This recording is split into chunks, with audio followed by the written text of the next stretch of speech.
Okay, good morning guys. Araw ng linggo, kailangan natin magmuni-muni sa simbahan. Good morning, mga tropang mga walang iwanan. Morning. Araw ng linggo ngayon. Time check is 8:30. I'm going to church. Ingat lagi tayo mga guard. Ingat.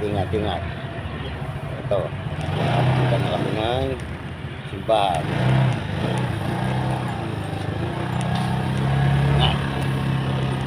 Uy!